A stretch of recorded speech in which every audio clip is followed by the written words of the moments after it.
Good afternoon, Robert Scribbler with the OBX Wave Report as we watch a surfer paddle out. That would be Juliana Forte or OBX swell paddling out into the line up here at Jeanette's Pier as we have some choppy 2 to 3 foot waves blowing in off the North Atlantic Ocean, and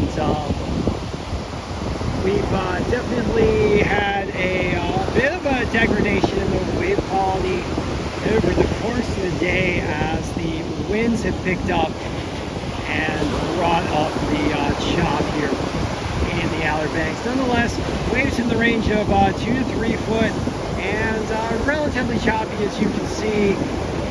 Certainly some rideable waves here on the south side of Jeanette's Pier.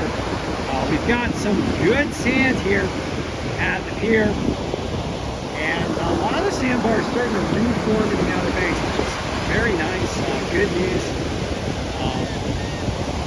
Unfortunately, for the next few days, not looking too great, although who knows, maybe we will have an unexpected swell tomorrow morning. Right now, primary swell coming in out of the east-northeast, 64 degrees true. 3 foot and 10 seconds of Oregon Inlet, pretty surprising if you ask me. If that swell does maintain, we could have some better than expected conditions tomorrow.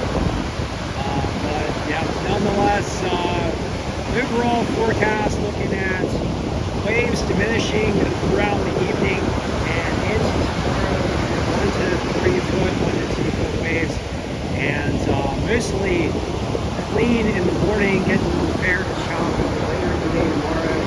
And then on Friday, smaller waves expected, waves in the 1 to 2 foot range at most on Friday and into Saturday as well. Possible increase in wind and swell on Sunday,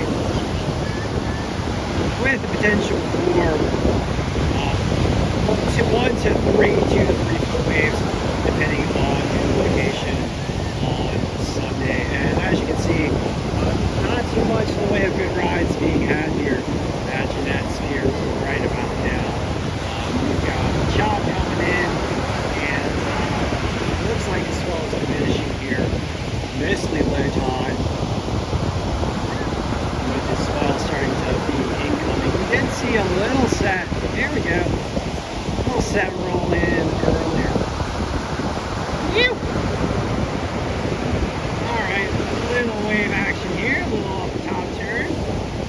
A couple of surfers catching some rides here on a little set. Someone popping into a bit of a section. So not too terrible, definitely some rideable waves still to be had here in the afternoon at about 3 o'clock in the afternoon here on this Wednesday. May the 22nd, ocean water temperature is also warming up here in the Outer Banks. Temperature at Oregon Inlet, 69.7 degrees Fahrenheit. So warming up pretty nice. We'll drop in here. A little ride. So we are definitely getting into the summertime rhythm here in the Outer Banks, and now is a fantastic time to learn to surf. As the waves get gentle, it's a good time to learn to surf. Outer Banks features some of the best waves on the East Coast, best waves on the East Coast in the Outer Banks, and waves here, if you can ride them throughout the year, you can probably ride waves anywhere in the world. They can get kind of gnarly here in the Outer Banks, peak fast and critical. All right, here we go, a little drop in here, a couple little pumps. Okay, so thanks for joining me for this session of the OBX Wave Report.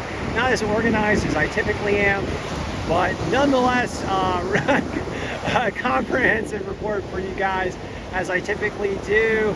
I'd like to ask you guys to please do everything you can to help protect our coastlines from the impacts of climate change driven by fossil fuel burning, those impacts being rising sea levels, more intense storms, ocean heat waves, and ocean acidification.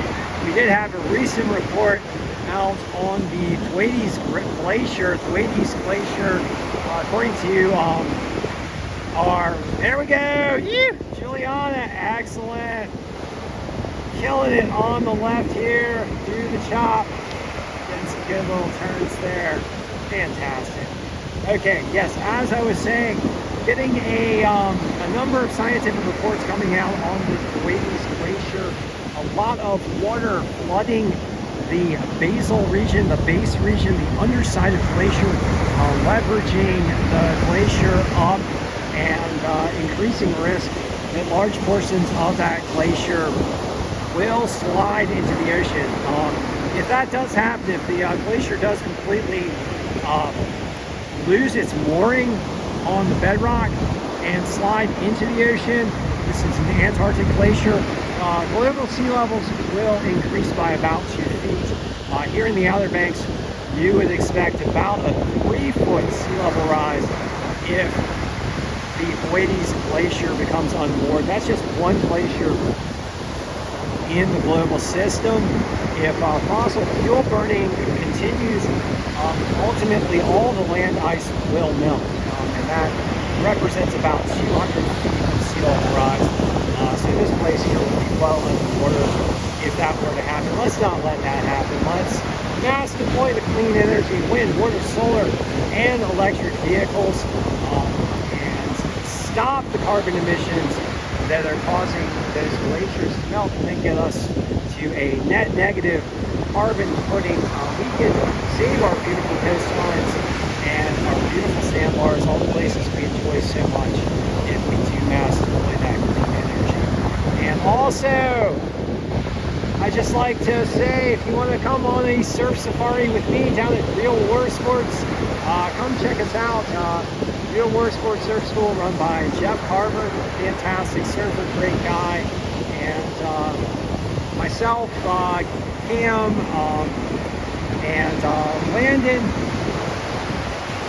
are ready to teach you guys how to surf. So stop by, come on a surf adventure with us down there at Real War. All right, so thanks for joining me for this session of the OBX Wave Report, and we'll be back with you.